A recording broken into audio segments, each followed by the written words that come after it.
But my beats, they are hard.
Hello, this is the BCSN SportsWrap. Brian Fulford here with a little froggy throat. And that's A.D. Drew, the power of live streaming and podcasting, coming at you here with the BCSN SportsWrap.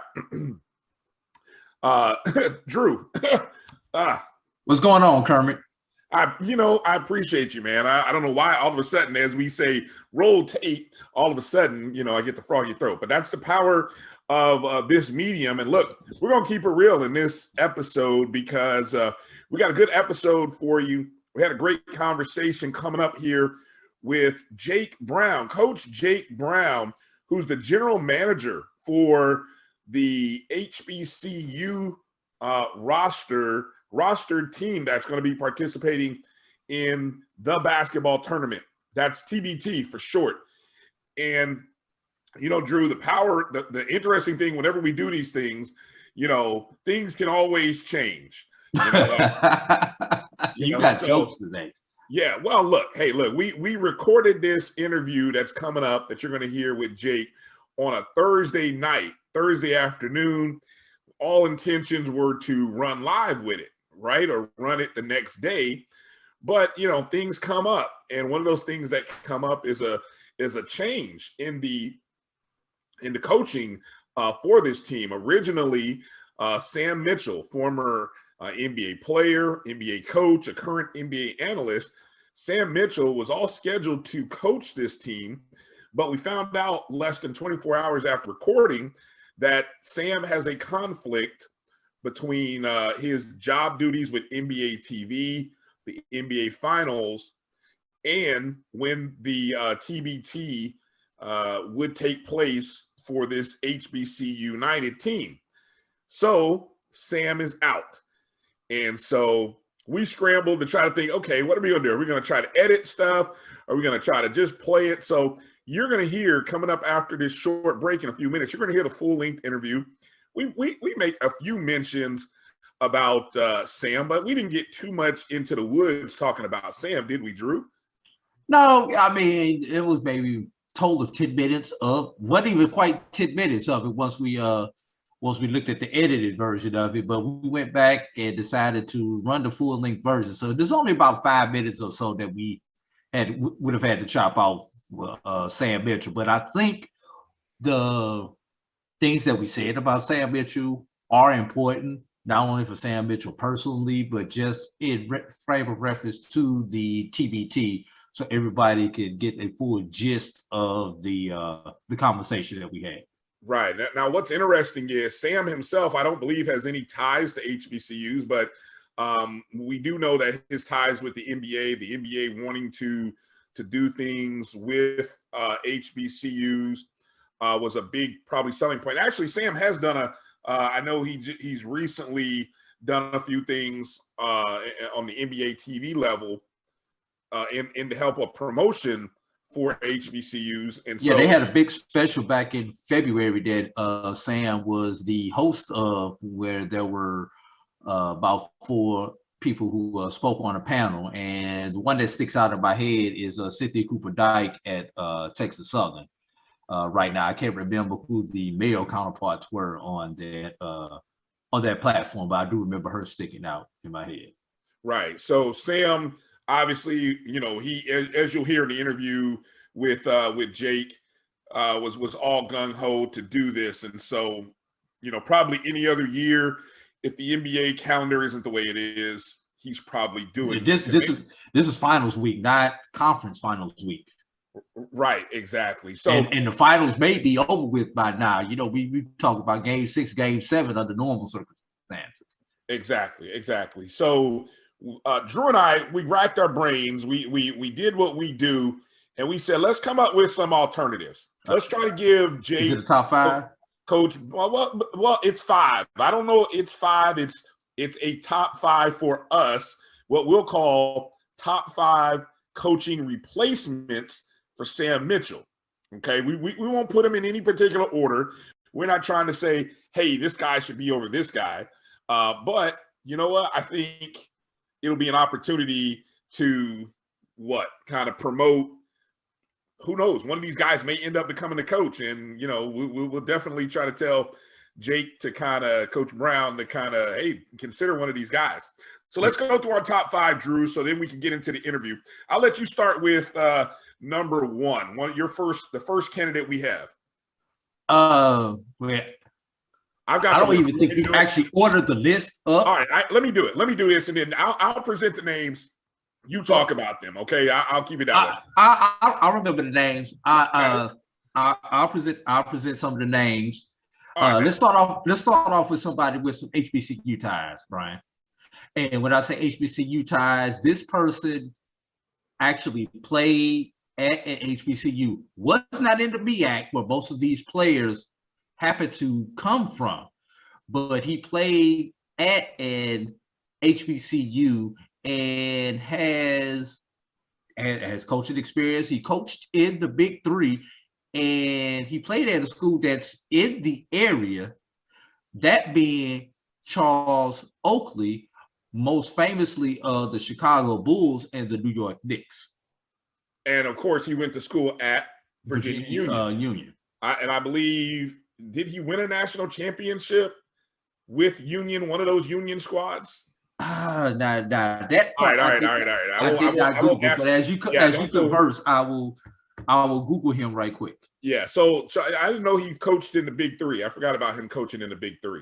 Yes, he did. Yeah. Okay. Well, hey, look, in Oakley, that's right. Now that I think about it, he did coach in Big 3. So there's a good opportunity there for Charles Oakley to possibly be affiliated. Kind of covers the NBA angle as well as being with Virginia Union. Okay. So there's one positive name to consider. High level, probably a number is definitely retired. He is one of those 2 or 3 guys that when you think of legends from Virginia Union, along with Ben Wallace, he's one of those names that come up. I believe they went 31-1 that year, and I believe the one was the national championship game.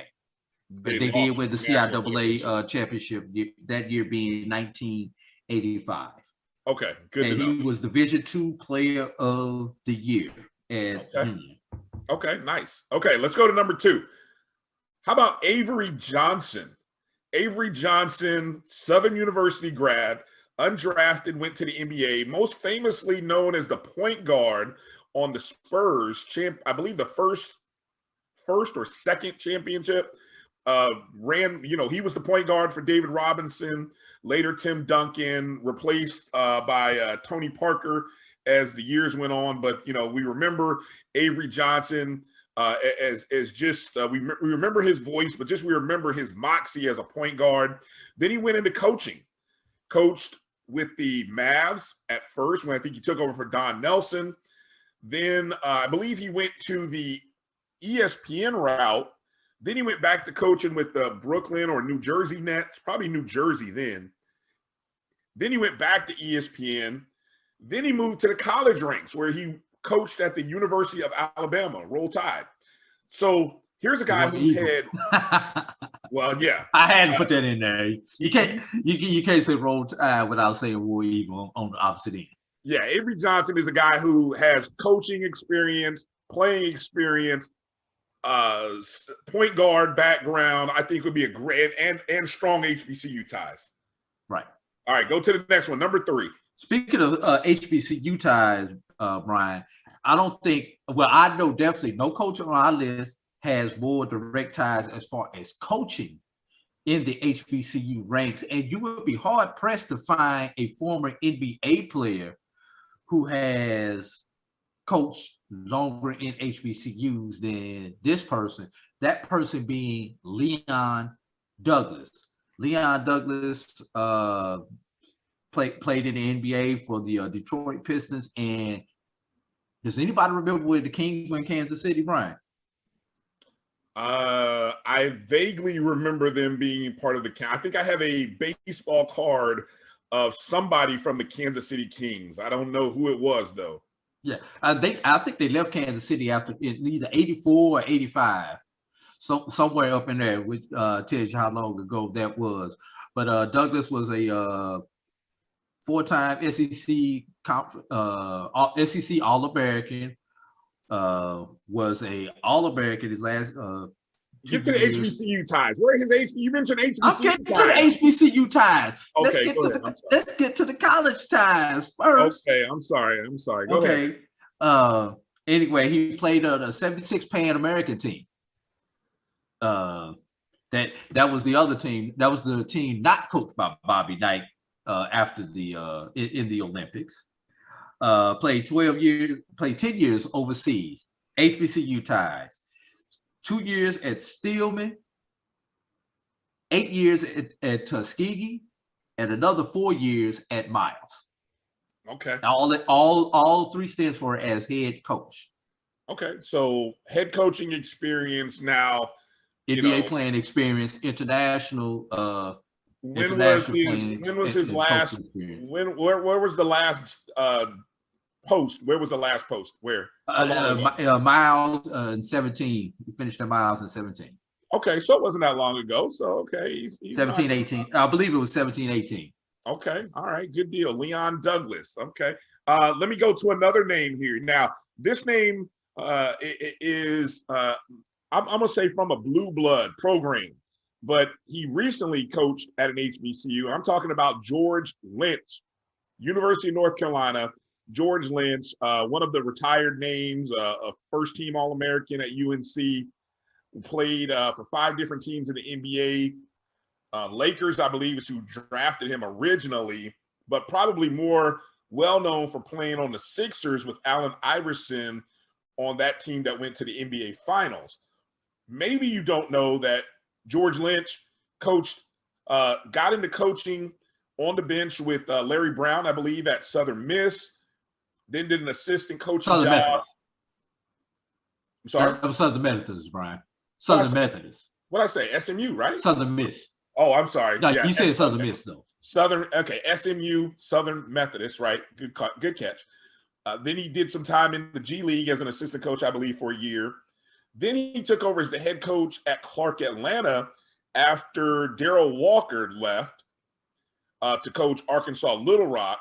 And Lynch did actually a very good job. I mean, that team did not fall off. He had a winning record. I don't believe they won the SIC, but they were in contention. That was a good team. And unfortunately, I believe right before the pandemic or during the pandemic, he was let go from that post. And then he most recently has been working with an organization called HBCUheroes.org, which came about, I know we talked to them, it came about helping students at HBCUs who needed technology assistance, especially when the pandemic happened. So a big time organization that he was a part of. So there's the strong HBCU ties right there for George Lynch, who I think would probably want to get back into coaching. He's based out of Atlanta. I think that's a good spot. And look, so I mean, that's a good name, good ties, NBA ties, HBCU ties, HBCU organization, helping HBCU students, HBCUnited. You see that? HBCUnited. All right, that's 4. Who's our 5th guy? 5th guy is a kind of a personal friend of mine, former NBA player Wesley Person, Auburn University grad. That's why I had to throw that War Eagle in there as soon as she said University of Alabama. And no, you are neither an Alabama or Auburn grad. Anyway, go ahead. Yeah, but when you live in the state of Alabama, you have to choose. You have to choose sides, just like in Florida. Are you the Gator, Cane, or no? You got to choose. You got to choose one. Rattler, that's what I am all day. Yeah. Most notably, played with 7 teams in the league, 8 teams in the league, but most notably played with Phoenix and Cleveland. He's coached some junior college ball. He's been an assistant on the collegiate level. And I know he's somebody who's definitely been interested in coaching and has been trying to get into coaching and has been going after jobs at HBCUs, just has not gotten that opportunity yet. So this would be a good way for people to understand that he is serious about coaching HBCUs and then the HBCU culture by coaching some former HBCU players. All right. So again, our top 5 recommendations. The coach Jake Brown looking for a new coach to replace Sam Mitchell with HBCUnited in the TBT.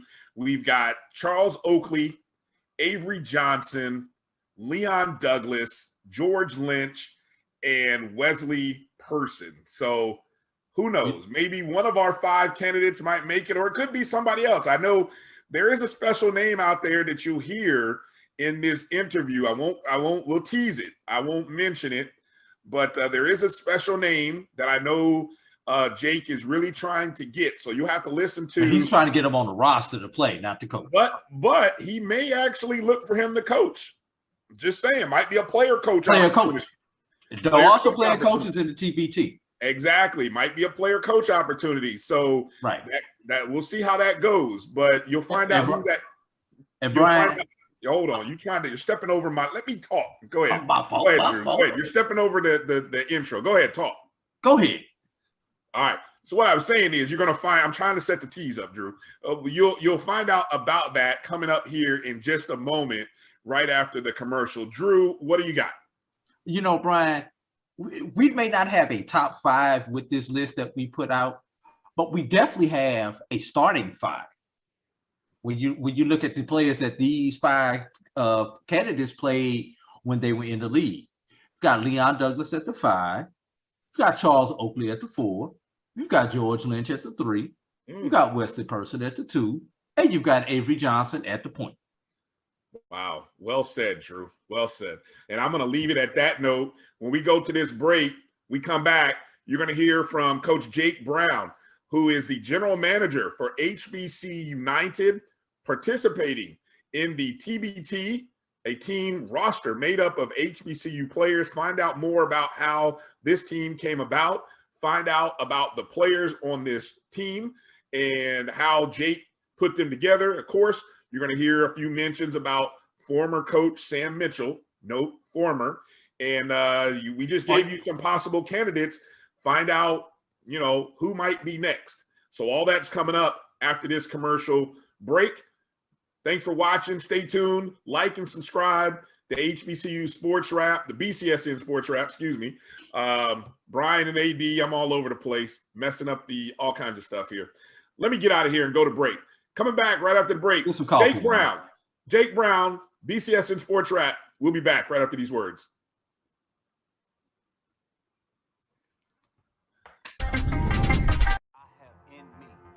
Support the Black College Sports Network so we can continue to provide you coverage. Go to myjbn.com/support and be a part of the Black College Sports Tell everybody they can follow their dreams.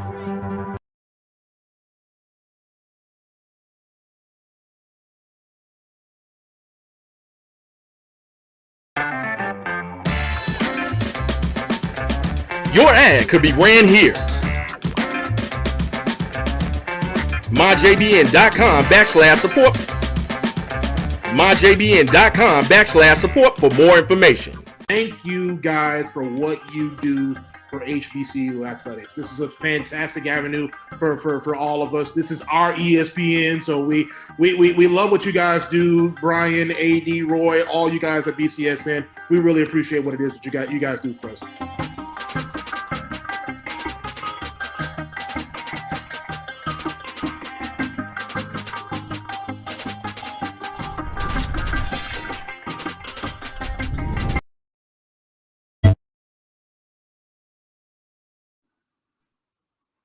Hello and welcome to another edition of the BCSN Sports Wrap. I'm Brian Fulford, and that's AD Drew.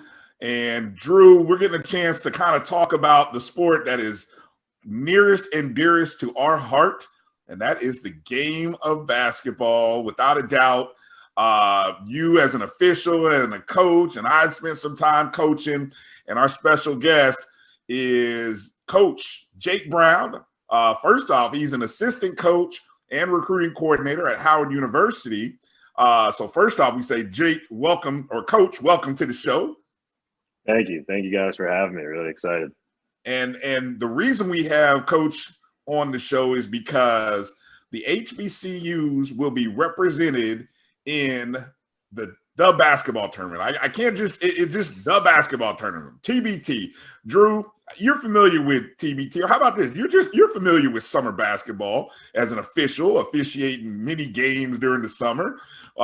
What's your take on the TBT as you have watched it over the past several years? First of all, I love the Elam ending. Yes, sir. In the TBT.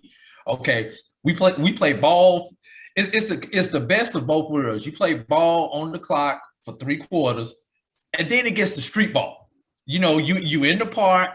Okay, you game to 15. We playing by ones or we playing by twos, and it's kind of that old street ball mentality. And if you play street basketball, where I grew up playing park basketball and everything else, you knew when you lost that game, you was gonna be sitting in the sun for 3 hours before you got to run back. So that's when they say like the fouls get a little bit more physical, almost playoff type fouls, and you know, and you find out who's clutch, especially when you got a game that's 13-14 and you're playing the 15. Exactly. So, and for those of you who are not familiar with TBT or the basketball tournament, it started in 2014. And so this is actually coming up on the 8th year of the basketball tournament.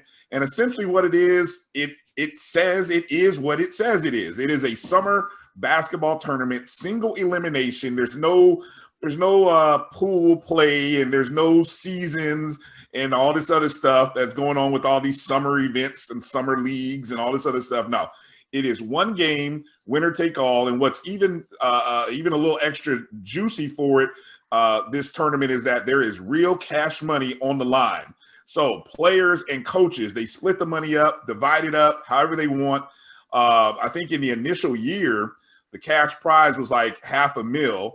Then it jumped up to almost $2 million for a few years. And I think over this year or this upcoming year, it's $1 million. And probably only because of the pandemic, you know, it dropped from 2 to 1. But anyway, all the games are on ESPN, so it's great programming. And so we've watched this thing over the past 7 years. And, you know, we've seen alumni teams.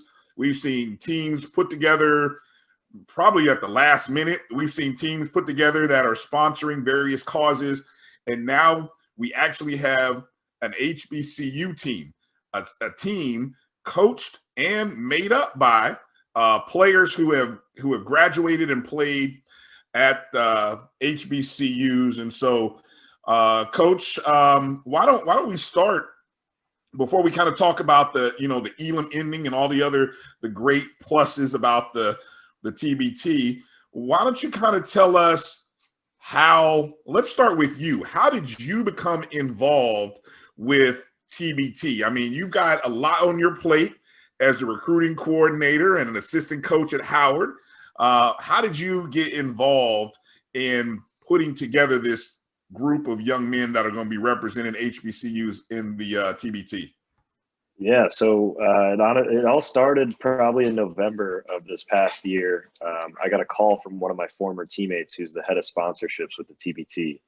And we were at a practice. I was on the court, like you're saying, kind of juggling everything, answering phone calls. And he just asked, he's like, hey, we have a sponsor that wants to come in and they're looking to start an HBCU team. Would you be interested in kind of organizing that?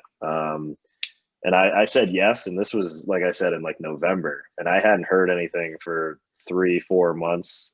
So I didn't know if anything was going to come of it. But around March of this year, I finally got the call from the team side of TBT, who also was a mutual contact that I had met actually at the Final Four 2 years ago. And he kind of just let me know, hey, our sponsor wants to move forward with this. Can we start to kind of put the pieces together? And that's kind of how it all kind of started. So see, folks, boys and girls out there, it pays to first off network and connect with people. Probably pays to be good to people because, you know, they remember you. It pays to work hard because they probably saw Coach out there juggling different things, you know, probably helping to get McClure Maker into Howard and all this other stuff that goes on. And they were like, yo, let me call up Coach Jake and you know, get him to help make this thing happen. And your head coach, Coach Blakeney, I mean, talk about a little bit his support of you, you know, handling this as well as all the other duties that you have going on. Yeah, Coach Blakeney has been incredible to me. You know, he's been a mentor to me. The story between us two is I was a GA at Columbia while he was an assistant coach, and we were both there for 9 months. And I talk about being in the right place at the right time because he got the head coaching job at Howard. And I used to share an office with him, and he was, you know, willing to offer me my first real opportunity to get a start. So that's kind of how we got started. And I've been with him ever since. But, you know, we've built up a great relationship over the last 2-3 years now, that I think we have a very high level of trust in him and said, hey, I want to coach HBCUnited. I want to do. Before I give it over to you, Drew, Coach, what was it? This TBT thing? Somebody approached me about it. That was most attractive to this offer and opportunity when it came across to you? Maybe whether it be something in November that stuck in your mind or even when they called back a few months later. Yeah, I mean, honestly, for me not going to an HBCU, I at first immediately was like,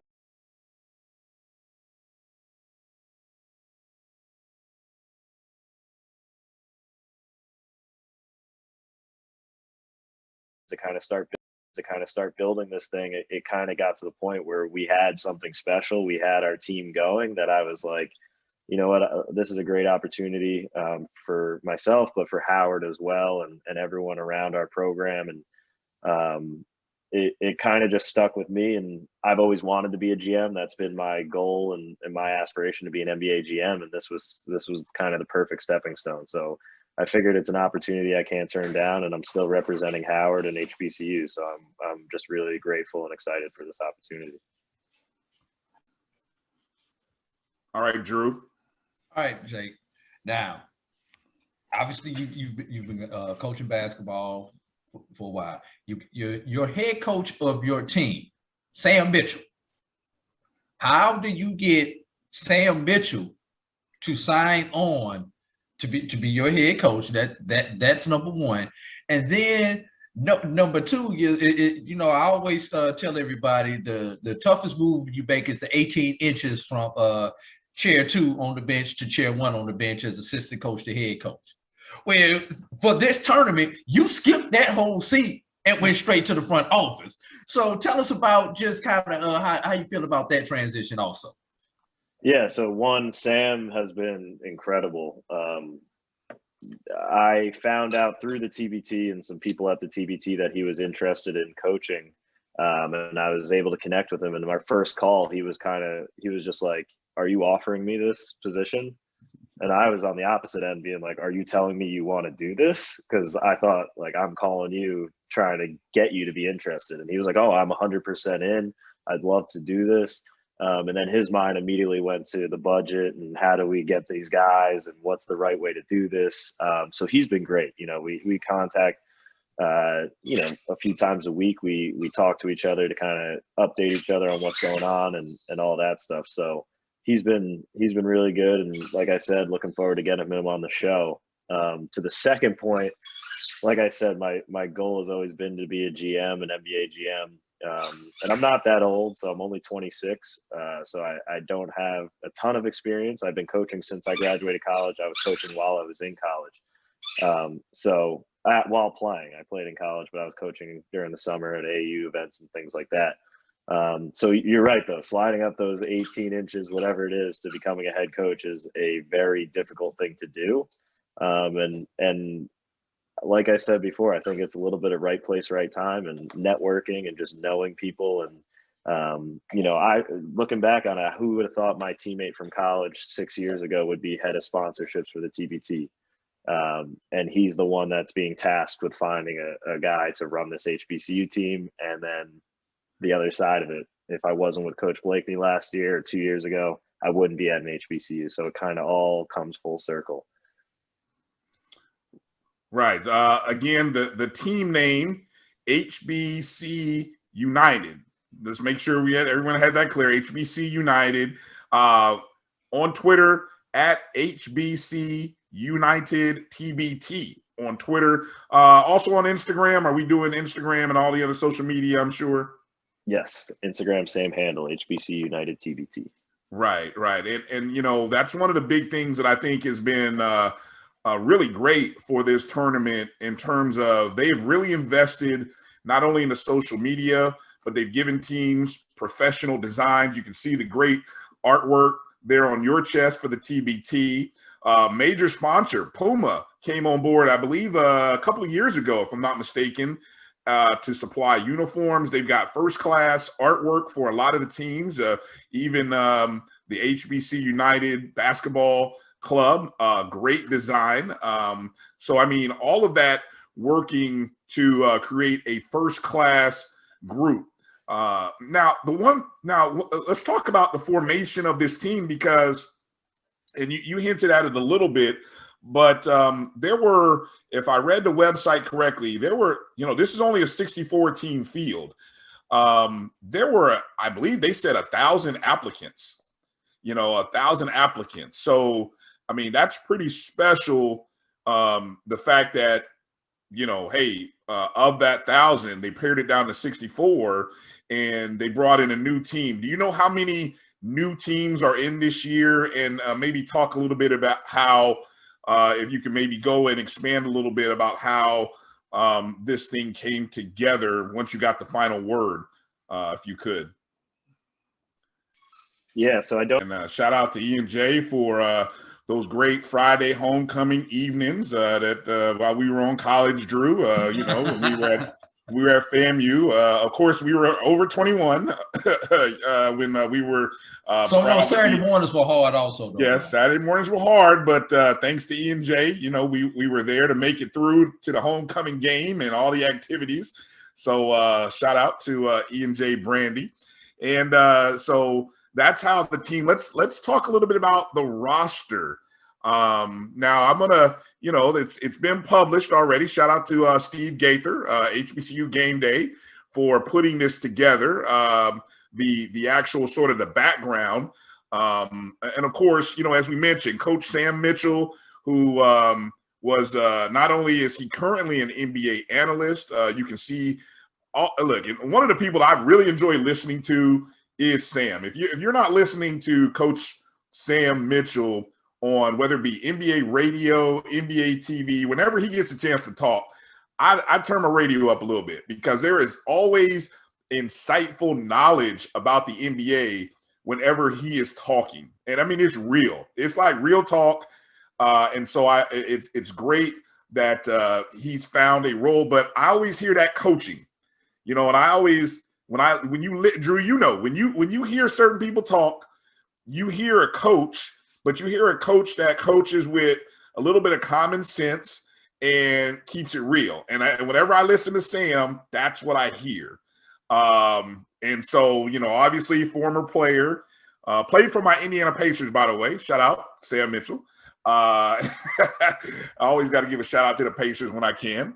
And of course, he was the 2007 NBA Coach of the Year with the Toronto Raptors. So I'm sure, there's a lot of experience there. So let's get into some of these players. And maybe as we go down this list, Jake, maybe kind of tell us how, these guys, how you came to bring them in or what you can share about them. And we'll start right at the top from Steve's article. This is from HBCU Game Day. Charles C.J. Williams, the 4-year starter at Howard, the all-time leading scorer at Howard and in the MEAC conference. I believe he broke a 29 or 30-year record for most points in a career. Talk a little bit about your relationship with CJ. Yeah, so I was able and fortunate enough to be able to coach him his senior year when our new regime came in. And, he was one of those guys that had a lot of opportunity. He was testing the NBA, doing some things, but he kind of trusted us, came back for his senior year. And, record-wise, kind of disappointing. We didn't get those results, but I think for CJ, some of those individual goals that he was kind of going for, including the all-time leading scorer in the MEAC, he was able to accomplish. And we had a good relationship. And when I heard about this, that was the first call I made was, all right, CJ, got to get him all-time leading scorer in the MEAC. He can be a guy to get us buckets when we need it. And fortunately enough, CJ, same approach. Once I called him, he was like, yeah, I'm in, let's do it. And that was in November. And then, he probably thought I was just messing with him because I didn't call him for another 2-3 months until I got the word that we were doing it. But the same kind of conversation happened when I got the call that it was official. So excited to have CJ with us. I know he's excited. He's in Richmond right now. He's working out. So he's our first guy. All right. And we got a pair of Morgan State Bears here. We've got Taiwan Kinley, and I hope I said that first name right. Yep, Taiwan Kinley, who spent his final 2 years at Morgan, scored over 1,000 points in those 2 years, averaging 26 a game, currently playing professionally in Mexico. And then Philip Carr, who is one of 7 players in Morgan State history to also score over 1,000. He grabbed 700 rebounds, spent some time in the G League, won a professional title with Sweden. So talk a little bit about those two guys, if you would. Yeah, so I actually was with Taiwan today, so got my first in-person introduction to him. We were hanging out all day doing some content stuff for E&J, but that last piece you mentioned, 26 points a game, is pretty incredible at any level. The guy can flat out get a bucket. He lives in DC now, so he's local to us at Howard. But he was one of the guys I reached out to doing a little research, going through the all MEAC first team, second team, kind of doing that for a few years. That's kind of how I stumbled across his name. And then Phil Carr, who you just mentioned, he just actually won a championship in Sweden about 2 weeks ago. So he's still doing his thing. And he was a pretty big piece of that team over there, a championship winning team. So Phil, like you said, brings that defensive side of things, a little more defensive minded, which, building a well-rounded team, we need that side of the ball, somebody that can rebound and defend. But yeah, the 2 Morgan State Bears, excited to add them to the roster. And I know they were part of that very beginning as well with CJ. I think those 3 were the first 3 guys that I was able to contact and kind of get commitments from early on. Okay. Another name that is very familiar to people in the MEAC is Latrell Pope. He I believe was a defensive player of the year, if I'm not mistaken, at Bethune-Cookman. Averaged 14 and 12, but he was just, in terms of rebounding and his defensive presence, I mean, he was I believe multiple weeks defensive player of the week in the conference, highly regarded. I was honestly a little sad that we didn't get a chance to see Mr. Pope's final year, because I believe he may have even had some eligibility left. So talk a little bit about Latrell. Yeah, so Latrell, going back to 2 years ago before we shut down because of COVID, I was able to coach against him, and kind of to what you're saying, what stood out was his motor, his toughness. To average a double-double is pretty incredible. But he just came in and game out and gave you everything he had. And again, defensive-minded, blocked a lot of shots and held down that interior.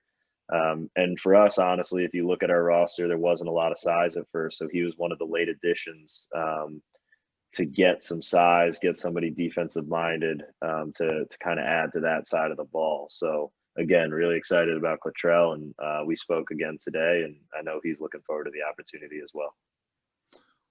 one of the things I'm noticing, and you'll see a pair. I don't know if they were necessarily teammates, but we see a lot of guys who went to the same school. And the next two guys are Norfolk State alums. You got Stephen Whitley, who was a two-time All-MEAC third-team selection, and then Derek Jamerson, who 2 years at Norfolk State led the NCAA in three-point field goal percentage as a senior, shooting, yes, this is real numbers, 49.7%. That's a walking bucket from 19 feet and out. That's ridiculous. Yeah, no, and I was with Steven again today. He's another DC guy. So me, Steven, and Taiwan spent the day together. So, got that FaceTime with Steve. I was able to coach against him as well that final year. And for Steve, to what you were talking about, third team might not stand out to a lot of people. Usually you're looking for that first, second team, all MEAC player. But if you see Steve play, the stuff he does that doesn't show up on the box score is incredible. That guy is like to compare him, Draymond Green. Like, he is just a leader in every aspect, plays his heart out. And he does produce. He's able to kind of produce, and he just does it efficiently. He's not a guy that needs the ball every play to make something happen. And he's kind of emerged a little bit as our leader in our team so far. In terms of our Zooms and our group chats, he's kind of been the most vocal and getting guys organized and all that stuff, making sure they're on time, holding guys accountable. So that's been great. And then Derek, every team needs a shooter. We got some guys that can score. We got some guys that can block shots and rebound. But to have two shooters, and we'll get to the other one, but Derek, a guy that can just fill it from deep, like you're saying, is going to be really important for us. And he'll actually probably represent us in the 3-point shootout that happens the day before we actually start our festivities on the 17th. So looking forward to having him and Steven and two Norfolk Spartans. Right. And we've also got a pair of Coppin State Eagles and Lamar Morgan and Arnold Fripp. Morgan averaged just under 12 a game for Coppin. Fripp just under 9 in his 2 seasons. Talk a little bit about those two guys, Lamar and Arnold. Yeah, so Lamar is one of the all-time leading 3-point shooters at Coppin. So he's another addition in terms of that 3-point shooting piece. He's a veteran of the TBT, so he's played in it before. Okay. So that was a big piece of that. Having that advantage, somebody that's been through it kind of knows what to expect. So that was kind of bringing Lamar in. And then Arnold is another Coppin guy. So a lot of this too, a lot of word of mouth. Guys recommended Arnold, but he's been playing pro. Looking at his resume, he's finished playing pro this year, so he's still active. Even with COVID, he was able to find a situation that worked for him. And he's a New York guy. So there's 2 or 3 other New York guys on our team right now. But looking forward to him, 6'7", big body, does a little bit of everything. And I just think he'll be able to contribute and help us in a bunch of ways. Right. Also on the team, Ronald Jackson Jr., who North Carolina A&T Aggie Nation, Aggie Pride, they definitely remember that name, had a solid career, started his career off as a JUCO walk-on and averaged 15 and 10 his junior season at North Carolina A&T, and he's playing professionally in Germany, correct? Yeah, so he was actually most recently in Argentina, but he like you said, just finished playing pro, and he was one in my mind that stood out. He was like a highlight reel, just going up against A&T. They with their team that they had, Langley being able to come off a pick and roll, and then you got Haygood and Jack on 2 sides, of which side they're just going to throw up these lobs. So I remember watching him play. So he was just somebody I really wanted to get on this team again. Interior presence, big body, and I'm really excited about him as well. He's been really invested since day one. He's had different teams reaching out to him, trying to get his commitment, and he stayed loyal to us and HBCU. So I appreciate that, and he's somebody we're excited about as well. Right. And now, anyone who's, looking at the roster or hearing the names, you're like, man, it's a it's a heavy MEAC, heavy ties, but last but definitely not least, a dynamic player, scorer from out of the CIAA, Robert Colon, 4-year starter at Winston-Salem State, was the CIAA Rookie of the Year, finished as the CIAA Tournament MVP, basically put the Rams on his back to win that championship just a couple of seasons ago. Finished as the school's 7th all-time leading scorer. And we all know that's a school with a lot of history, a lot of great scores.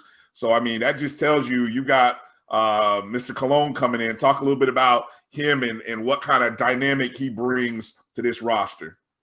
Yeah, I mean, the thing with Rob is he's played in a lot of games, played in a ton of games. And like you said, he can absolutely fill it up. He just recently was playing in Puerto Rico. Still getting in his work, but to have him at the 1 for us at the point guard position, I just think it adds a lot of versatility. You know, having a point guard that can score is so important in today's, 5-out kind of basketball. You need 5 guys that can do a little bit of everything. So really excited to have Rob. A little bit different representation is kind of what I was going for. We need, I didn't want to just cover the MEAC. Obviously, that's what I know. So trying to reach out into different conferences and get some other guys. And Rob was one I was really excited about. I didn't know if he would be down for the cause, but he immediately was responsive and gave us his commitment. So looking forward to getting him in the gym and seeing him and CJ go at it a little bit. Drew? All right, Coach. So we've known how tough this year has been for everybody. So bringing these guys together, have they already come together? I know everybody knows how to do Zoom meetings now and know how to do basketball on Zoom, but have these guys actually come together as a unit and started working out? Where you're holding your workouts at, and kind of what's the plan going into the tournament in about 4 weeks now?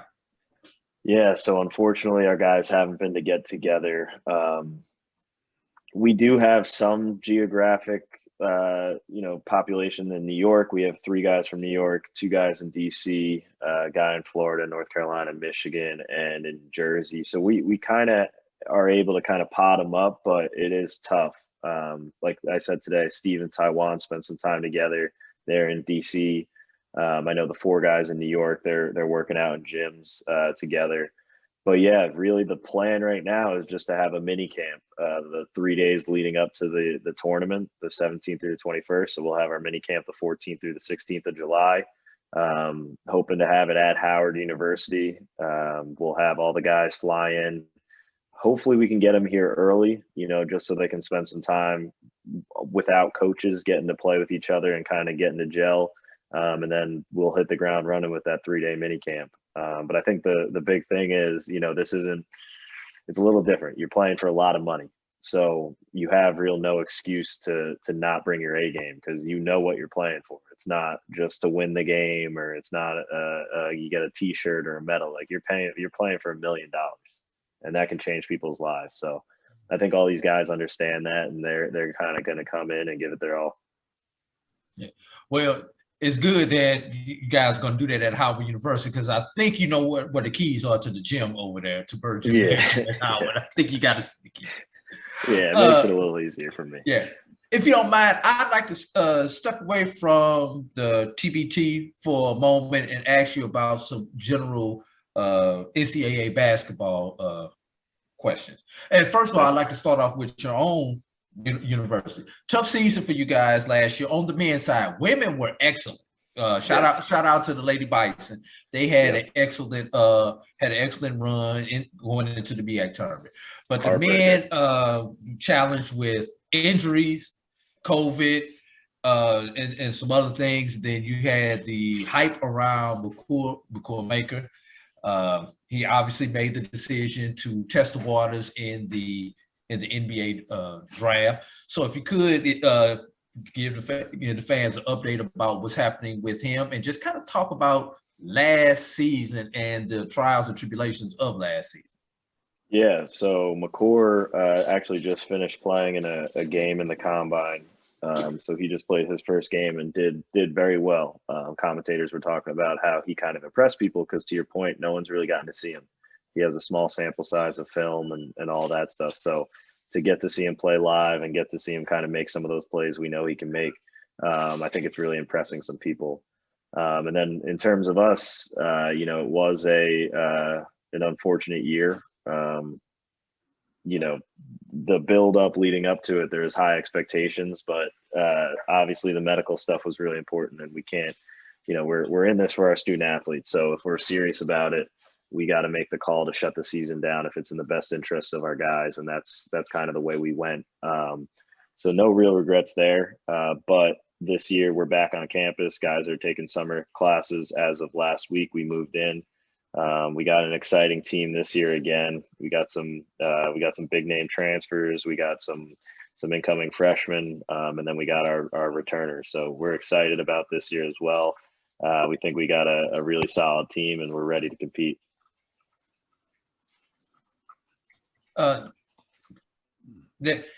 Last year we were looking so forward to the Notre Dame Howard game at Burr Gymnasium.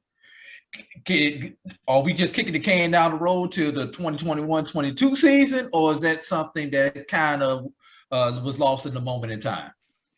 No, so we're playing Notre Dame MLK Day this year at the Burr. They're coming back, and I think the game will be on Fox. So that is, the big game on our schedule. We also, though, we have Morehouse during conference as well at home. I think we're planning that one around President's Day. So another special day to kind of showcase two premier HBCUs and go at it. So we're really excited about our schedule this year. Unfortunately, that Morehouse game won't be as what anticipated with the passing of Grady, of Coach Grady, who was a long-time Morehouse coach. So, it's still going to be a great game, but just won't be the same without Grady. No. Go ahead, Bryan. Jake, if I could take, obviously with all of the challenges, I stick with where Drew kind of took us with talking about college basketball. How are you and your staff dealing with the challenges of not just the transfer portal, which is very huge right now? I mean, great opportunities for players, but I'm sure it's got to be a bit of a nightmare and a headache in some cases for coaching staffs. But then you've also got the NIL, name, image, and likeness stuff coming out. If you can share, what you can about from a coaching staff or what you see or how you see Coach Blakeney handling it or passing it down to his staff, you and others. How are you guys tackling some of the challenges with the transfer portal? And then maybe, your thoughts on the name, image, and likeness and the opportunities that student athletes and I don't know how Howard falls. I mean, obviously, District of Columbia is not necessarily a state yet, but I don't, how does Howard deal with NIL and that potential thing? So anything that you can talk on about those two matters would be love to hear. So I'll start with the transfer portal. I think we've been able to definitely capitalize on it. Howard, as a brand and as a school, and a lot of other HBCUs as well, have become desirable destinations for a lot of these kids.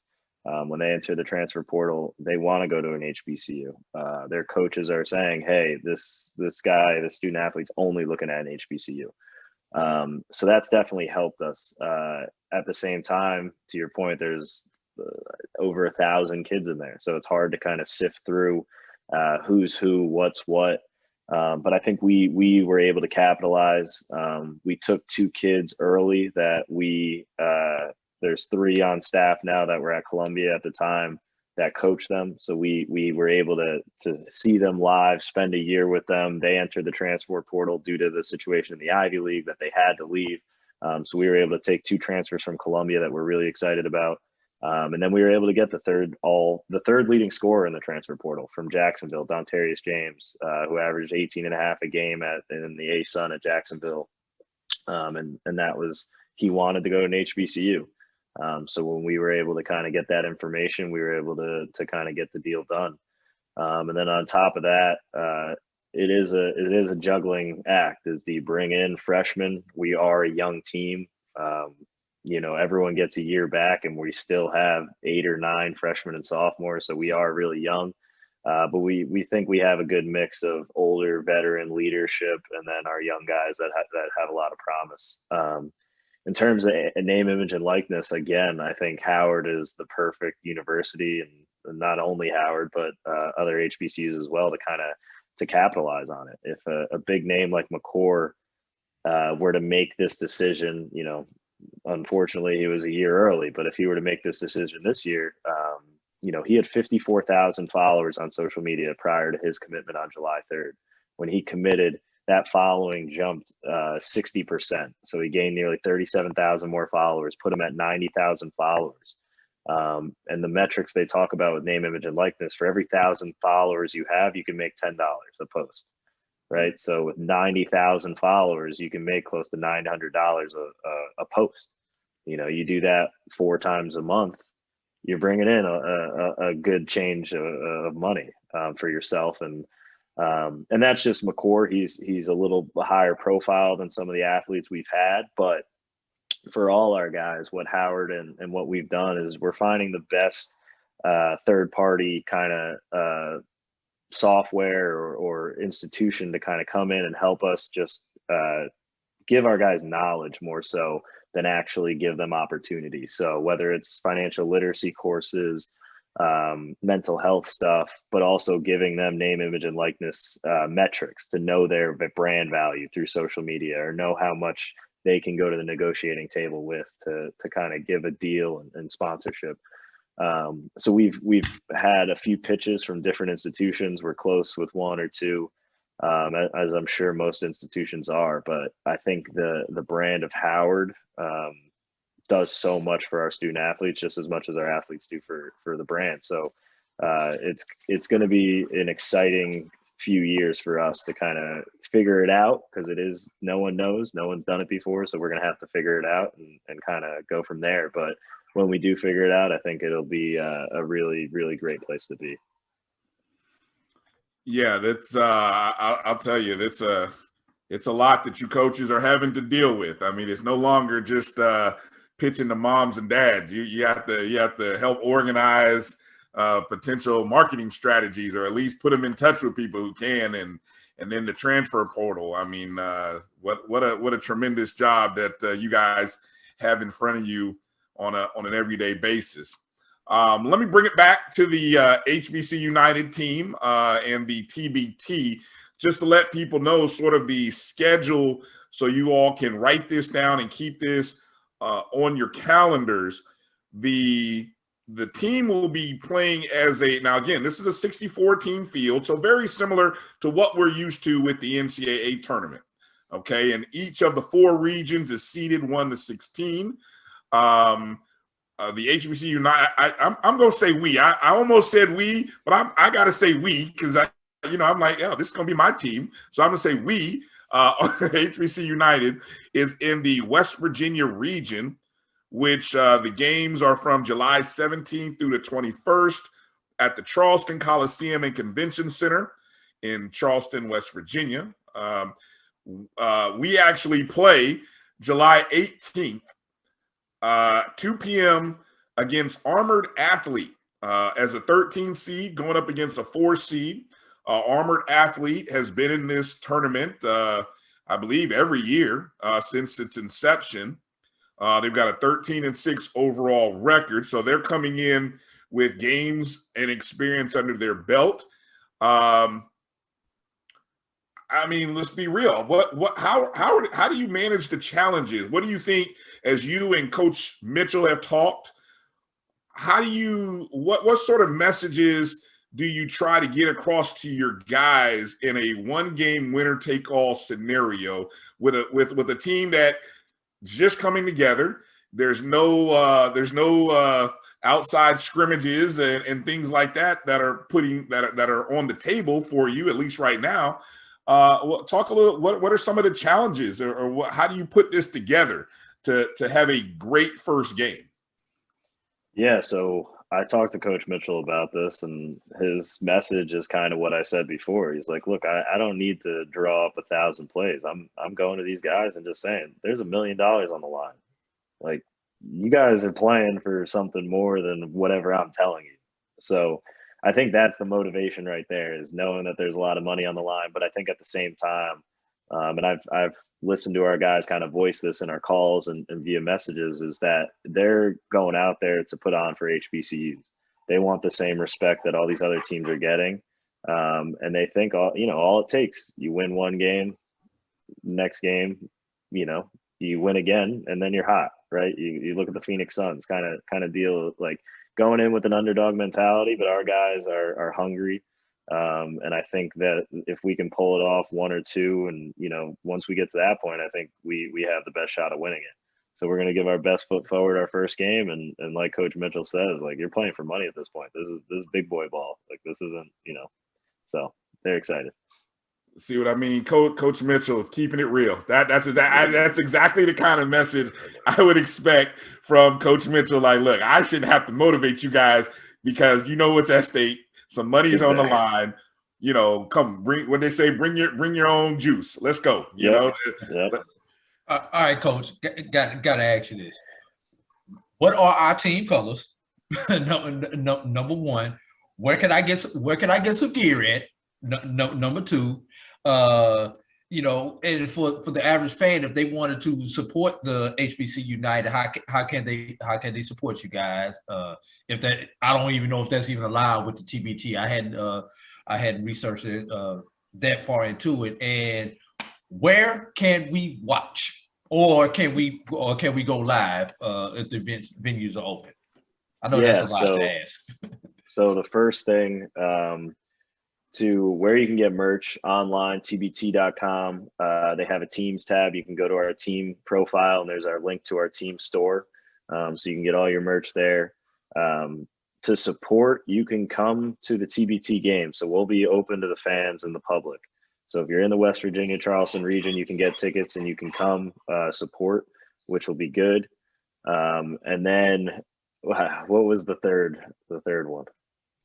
What are the team's colors? I'm a fan of you alone. We're green and orange. I'm also a Tuskegee alone. We're crimson and gold. So everybody wants to root for their colors. We need to know what color to root for. Yeah. So from the logo, we're black and gold, but we got the little kente cloth kind of theme going with the HBCU. So I haven't seen our jerseys yet. I'm excited to see them. There was actually a contest for our logo to see who designed the best logo, and we voted on it as a team. I let the guys kind of choose what they wanted, and the logo we got is what they wanted. So it looks like black and gold with a little bit of hybrid colors in it. And I think the inspiration from that was a little bit of the Brooklyn Nets with the Coogee sweater, and then the Atlanta Hawks. They have the Atlanta Hawks basketball club. Kind of given that little bit of that soccer fandom where it's a kind of like a cult, HBCUs, we have that fandom where you're going to support each other no matter what. So that's kind of the inspiration for that logo. All right. Now, Coach, my mind is already, there's all kinds of things going in my mind. I'm glad I'm not having to organize this and that you are, because as someone who thinks at long range, and you yourself said you wanted your future goals, I know there's a lot of thoughts about the future, but I mean, we're trying to focus in on the immediate. But this roster, as you put together, I'm sure after seeing this, I'm sure already after seeing the Twitter announcement and everything, even the article on HBCU Game Day, I'm sure there's a lot of guys that have been reaching out. You don't have to put any names or anything like that, but how often is your phone ringing or your DMs getting hit up by guys who maybe missed on an opportunity on the first call, or at least, they passed on the second call? How many, just roughly, what's it like with your calls and responses from people that are trying to get in now that the team has been set, now that the date and all the other goods have been put on the table? Yeah, so it's been a little crazy. You know, guys that I reached out to initially that said no are now kind of coming around and being, you know, like, oh, let me get in. Unfortunately, the deadline was June 15th. So anybody we look to add, there is a fee that goes to the TBT. We are open to it, though, you know, if it's the right piece, the right player. And I'll mention one name only, but Kylo Quinn. If you're listening to this, Kyle, we are trying to get you involved. We've spoke a little bit in the past, but now that it's come to fruition, I think he would be a huge piece for our team and just kind of bringing some more attention and awareness to what we got going on. So we're breaking that story right here on the SportsWrap. Yeah, Kylo Quinn. If you Kylo Quinn, yes. Tag him, DM him, call him, text him, email, whatever you need to do. Blow him up. Nice veteran presence that I think he would come in and add. He looked to be in good shape when I saw him. I don't know. I'm sure he's working out, but he looked to be in good shape when I saw him. There's still some gas in the tank, I'm sure. He's playing in the EuroLeague right now, so he'll have hey. some off time in the summer. Oh, look, some off time. Season's over. Come on, look, that's nice. Final thought, like I said, hopefully we can get back together with you. Maybe, hey, I'd love for us to be able to chat again while you guys are in training camp. Maybe get Coach Mitchell, maybe even some of the other guys and kind of talk a little bit more. But one of my final thoughts or questions was going to be, what are we doing between now and that start of training camp? What kind of administrative things as the GM of the team are on your plate at this point? Yeah, so quick shout out to my assistant general manager, Alexis Brown, no relation, but a FAMU graduate. All right. Played tennis at FAMU.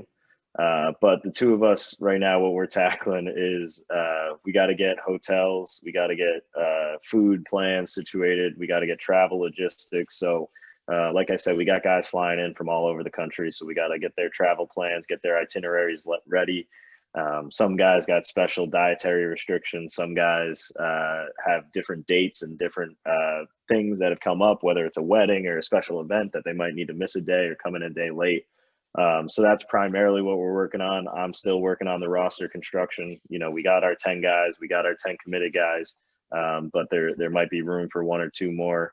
Got to talk to Coach Mitchell, see what he wants to do, is more or less, or does he want, his guys. So there's a lot going on, and the big piece of it, being able to lock down a practice facility for our mini camp, it wasn't as hard as it probably could have been, but with COVID, it was in the question of if we were going to be able to practice at Howard. So being able to have it there is going to be really exciting. So that's July 14th through the 16th. We'll be in the DMV. And then, just planning some stuff for our guys when they're at minicamp. I want to take them to some monuments, to maybe some museums, to see some things while they're here, have some team dinners. So, a lot of little logistical stuff, but the hard part's over. We're in, we're set to compete. We got our opponent. So we're chomping at the bit to get ready.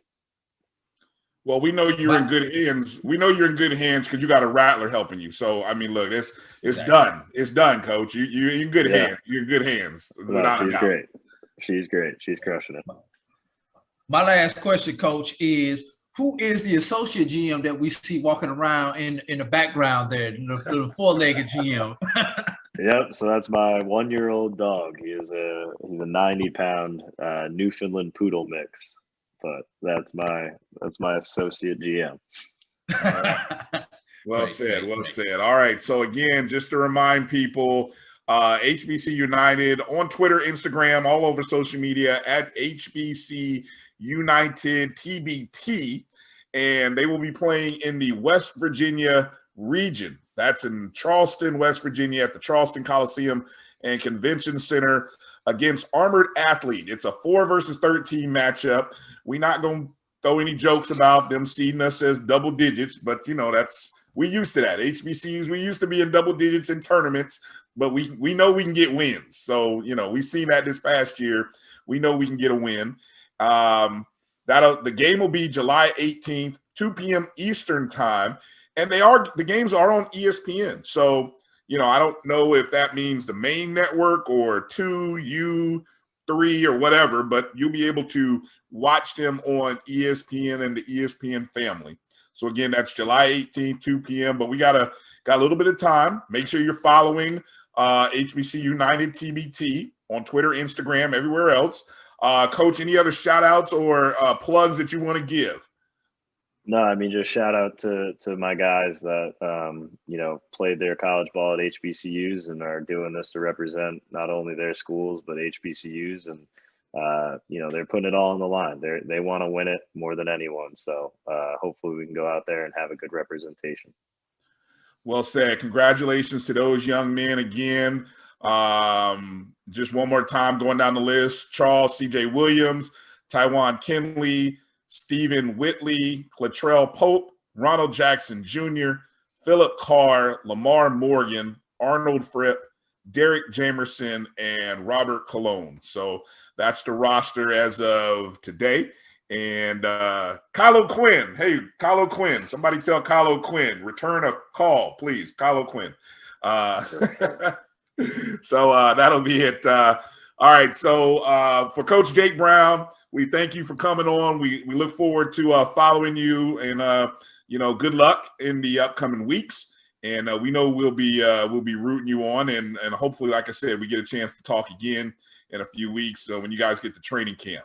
All right. Definitely. Yeah. Thank you guys so much. Appreciate your support. Definitely. All day. For A.D. Drew, I'm Brian Fulford. Make sure to follow, like, wherever you are. Make sure to subscribe. You're watching the BCSN Sports Wrap. God bless and peace out. I'll holler. But my beats, they are hard.